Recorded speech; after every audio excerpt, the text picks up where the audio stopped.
기도하겠습니다.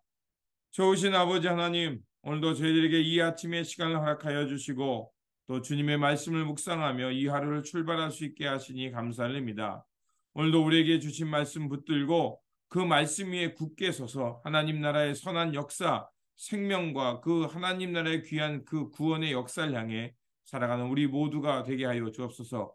특별히 오늘도 주신 말씀 굳건하게 붙들기를 원합니다. 성령으로 함께하여 주시고 우리에게 그 용기를 주셔서 오늘도 우리에게 주신 삶 속에서 구원의 등불되어 살아가는 우리 모두가 되게 하여 주옵소서. 우리 구주 예수 그리스도 이름으로 기도드립니다. 아멘. 오늘 우리에게 주신 말씀은 사도행전 28장 11절에서 22절입니다. 오늘 우리에게 주신 말씀은 사도행전 28장 11절에서 22절입니다. 제가 봉독하도록 하겠습니다. 석 달 뒤에 우리는 그 섬에서 겨울을 난 디오스쿠로라는 이름이 붙은 알렉산드리아 배를 타고 떠났다. 우리는 수라구사에 입항하여 사흘 동안 머물렀고 그곳을 떠나 빙 돌아서 레기온에 다다랐다. 그런데 하루가 지나자 남풍이 불어왔으므로 우리는 이틀 만에 보디올에 이르렀다. 우리는 거기서 신도들을 만나서 그들의 초청을 받고 이래 동안 함께 지냈다. 그런 다음에 드디어 우리는 로마로 갔다. 거기 신도들이 우리 소식을 듣고서 파리온 광장과 트레스 마을까지 우리를 맞으러 나왔다. 바울은 그들을 보고 하나님께 감사를 드리고 용기를 얻었다. 우리가 로마에 들어갔을 때 바울은 그를 지키는 병사 한 사람과 함께 따로 지내도 된다는 허락을 받았다. 사흘 뒤에 바울은 그곳 유대인 지도자들을 불러 모았다. 그들이 모였을 때 바울은 이렇게 말하였다. 동포 여러분, 나는 우리 결례와 조상들이 전하여 준 풍속을 거스르는 일을 한 적이 없습니다. 그런데도 나는 죄수가 되어서 예루살렘에서 로마 사람의 손에 넘겨졌습니다. 로마 사람은 나를 신문하여 보았으나 사형에 처할 만한 아무런 근거가 없었으므로 나를 놓아주려고 하였습니다. 그러나 유대 사람이 반대하는 바람에 하는 수 없이 내가 황제에게 상소한 것입니다. 나는 절대로 내 민족을 고발해야 하는 것이 아니었습니다. 이런 까닭으로 나는 여러분을 뵙고 말씀을 드리려고 여러분을 오시라고 청한 것입니다. 내가 이렇게 쇠사슬에 매어 있는 것은 이스라엘의 소망 때문입니다. 그들이 바울에게 말하였다. 우리는 아직 유대로부터 당신에 관한 편지를 받은 일도 없고 동포들 가운데서 아무도 여기에 와서 당신에 대하여 나쁘게 말하거나 소문을 낸 일이 없습니다. 우리는 당신에게서 당신의 생각을 들어보고 싶습니다. 이 종파에 대해서 우리가 아는 것은 어디서나 이 종파를 반대하는 소리가 높다는 것입니다. 아멘.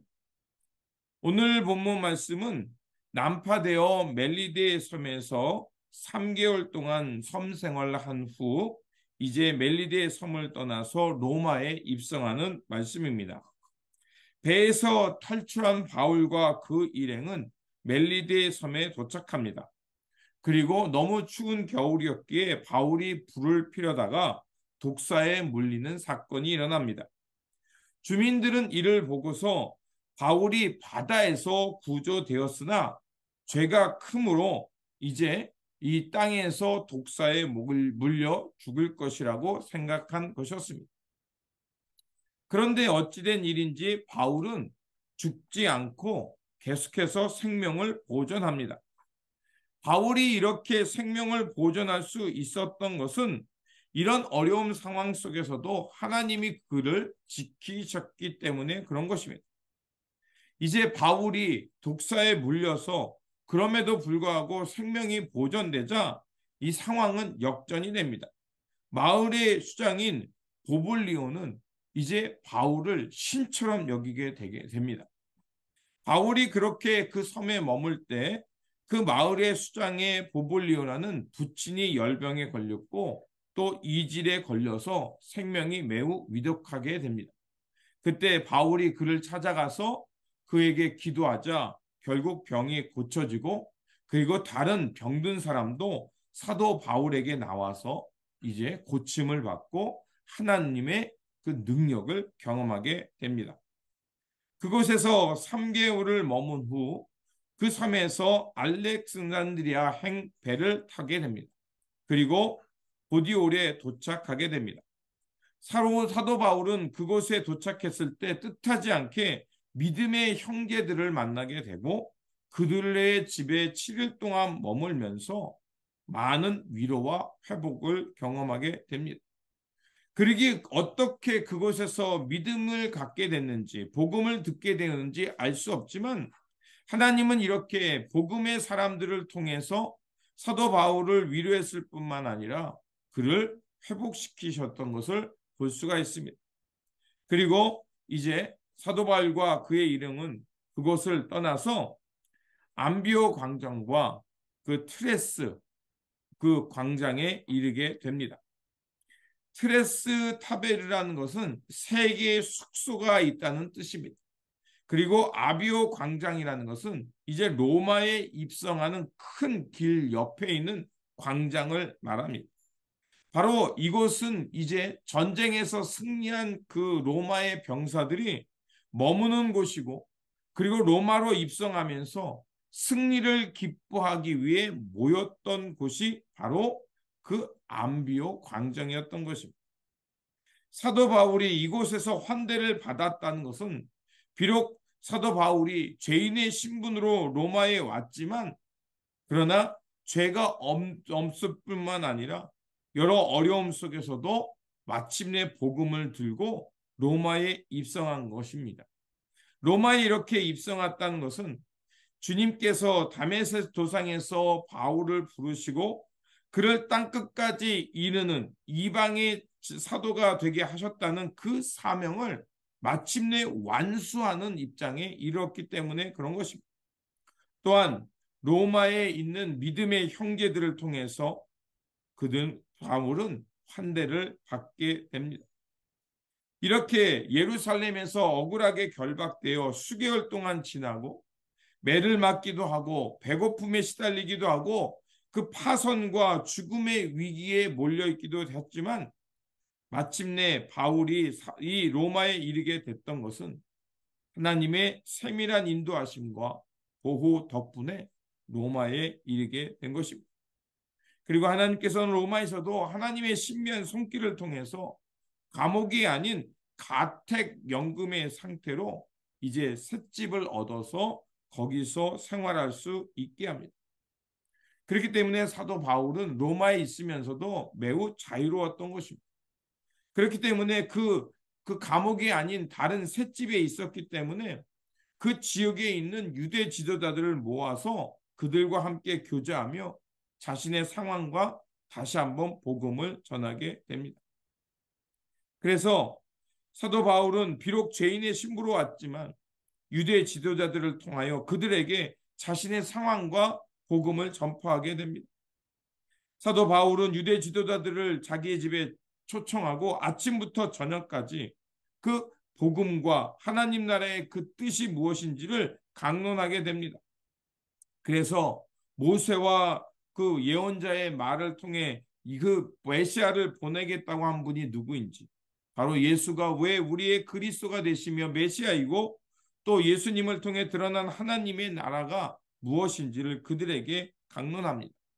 그런데 이 사도 바울의 강론을 듣고 반응이 두 가지로 나눠집니다. 어떤 사람은 사도 바울의 이런 강론을 듣고서 믿는 사람도 있지만 믿지 않는 사람도 여전히 있었다라고 얘기합니다. 이렇게 사도 바울은 복음에 순종하지 않는 사람들을 보면서 이사야서 6장 9절에 10절의 말씀을 인용하여 유대인들의 불신앙을 꾸짖습니다. 본문은 이렇게 되어 있습니다. 이 백성에게 가서 말하여라. 너희가 듣기는 들어도 깨닫지 못하고 보기는 보아도 알지 못한다. 이 백성의 마음이 무뎌지고 귀가 먹고 눈이 감겨 있다. 이는 그들로 하여금 눈으로 보지 못하게 하고 귀로 듣지 못하게 하고 마음으로 깨닫지 못하게 하고 돌아서지 못하게 하여 내가 그들을 고쳐주지 아니라는 것이다. 그러므로 여러분은 하나님이 이 구원의 소식이 이방 사람에게 전파되었음을 알아야 합니다. 그들이야말로 그것을 듣고 받아들일 것입니다. 이렇게 되어 있습니다. 자, 하나님께서 그들을 듣지 못하고 눈 감게 하고 또 귀를 닫게 하셨다고 말합니다. 정말 하나님이 그렇게 하셨을까요? 아니죠. 이들이 여전히 복음을 듣고 예수가 그리스도 되심과 예수님을 통해 드러난 하나님의 나라, 이런 복음을 전해 주었지만 그들이 안 듣고 귀 닫고 또 보려 하지 않는 그런 상황을 보면서 이들이 이렇게 안 되는 것은 하나님이 그들의 귀를 닫으셨구나. 또 눈을 감게 하셨구나. 라누고 하는 그런 조소에 섞인 말이었던 것입니다. 오히려 그들은 복음을 거부했지만 이방 사람들은 예수 그리스도의 복음을 받아들이고 하나님 나라를 먼저 살게 될 것이라고 말씀하고 있는 것입니다. 동일한 공간에 하나님의 말씀을 듣지만 어떤 사람은 복음을 통해서 믿음을 갖게 되고 하나님의 구원에 이르게 되고 하나님 나라의 새 생명을 살게 됩니다. 하지만 반대로 어떤 사람은 동일한 말씀을 들었음에도 불구하고 오히려 믿지 않고 하나님의 구원으로부터 멀어지는 것을 볼 수가 있습니다. 왜 이런 현상이 일어날까요? 바로 선민의식, 또 자기의 종교적 특권, 이런 것들이 그들로 하여금 눈멀게 하고 귀닫게 하고 마음의 문을 닫게 한 것입니다. 하지만 반대로 이방인들은 자신의 처절함, 자신의 삶과 자신의 그 한계를 깨달았기 때문에 복음을 듣자 즉시 받아들이고 깨달아서 하나님 나라를 살게 되었던 것입니다. 그리고 사도행전은 이렇게 마무리됩니다. 30절과 31절에 보면 바울은 자기 셋집에 머물면서 자기에게 찾아온 사람들을 다 영접하고 하나님 나라의 복음을 전파하며 이 주가 예수 그리스도됨을 담대히 거침없이 가르쳤다라고 하면서 사도행전은 이렇게 끝이 납니다. 사도 바울은 그 셋집에 2년 동안 연금된 상태로 있으면서 찾아오는 사람들을 다 영접하며 그리스도의 복음을 전했습니다. 영접받다는 것은 바로 찾아오는 사람마다 하나님 나라와 주 예수 그리스도의 복음을 열심을 다해 전했다는 것입니다. 이런 수고와 그리고 이런 사명을 감당했던 믿음의 사람, 그 사도 바울을 통해서 마침내 복음이 로마에 떨어졌고요. 그 로마의 복음이 떨어짐을 통해서 온 열방이 구원을 얻게 되는 그 역사의 서문이 열리게 됐던 것입니다. 바울의 사역으로 인해 마침내 이방 선교의 길이 열리게 됐고, 그리고 이제 그 로마의 그 제도의 속에서 교회가 모든 열방으로 땅끝까지 그 복음이 열리게 되는 기초가 되었던 것입니다. 사도 바울은 복음으로 인해 억울하게 옥살이를 하고 갇혔지만 그러나 그는 진정한 자유로 살았습니다. 그는 서 있는 곳에서 하나님 나라의 완성을 위해서 최선을 다했고 예수가 그리스도됨을 전하는 그 사명자로 자신의 생을 다했던 것을 볼 수가 있습니다. 사도행전은 부활하신 주님께서 그 제자들이 물었던 이스라엘 나라를 회복할 때가 이때입니까? 라는 그 질문에서 시작하여 마가다락방의 오순절 성령 강림 사건을 통해서 제자들이 그 성령을 받고 예루살렘과 땅끝까지 복음을 전했고 또 복음을 전하는 사도들 가운데 순교도 있었고 애매히 고난도 받았지만 마침내 그 복음이 그 사도들을 통해서 로마와 모든 열방으로 퍼지게 되었던 것입니다. 오늘 우리가 살아가는 이 시대 그리고 오늘 이곳까지 하나님께서 복음을 듣게 하셨고 우리를 먼저 부르셔서 이곳에서 주님의 몸된 교회를 이루며 하나님 나라를 드러내는 이정표 되게 하셨습니다. 그렇다면 하나님께서 우리를 이곳에 부르시고 이 땅에 주님의 몸된 교회가 되게 하시면서 하나님 나라를 드러나게 하신 이유가 무엇일까요? 바로 이곳에서 하나님 나라를 이루며 주 예수 그리스도의 십자가의 복음과 부활의 능력을 사람들에게 전파하며 땅끝까지 우리가 있는 이곳에서 하나님 나라를 세워가라는 것입니다. 그러므로 주님께서 우리에게 이런 귀한 사명 주시고 또 사도행전의 역사를 이어가게 하신 것은 바로 예수 그리스도를 통해 새로운 창조의 세계와 하나님 나라를 확장해 가라는 것이었습니다. 그러므로 오늘도 우리에게 주신 삶의 자리에서 이 사도행전을 이어가는 삶이 되어야 할 것입니다.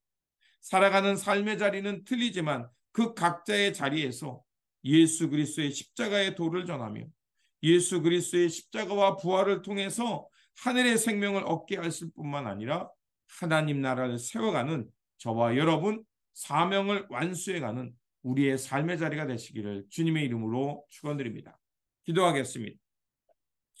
구원의 하나님, 모든 어려움 속에서도 바울을 지키시고 땅끝까지 복음을 전파할 수 있도록 길을 열어 주셨습니다.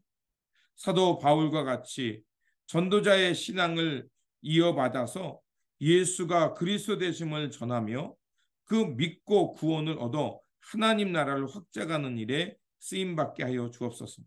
오늘도 우리에게 그 믿음의 본을 보여주게 하셨사오니 오늘도 서 있는 곳에서 예수 그리스도의 십자가의 복음을 전하며 이 땅에서 또 이곳에서 하나님 나라를 완성해 가는 일에 충성을 다하며 살아가는 예수 그리스도의 제자들 되게 하여 주옵소서.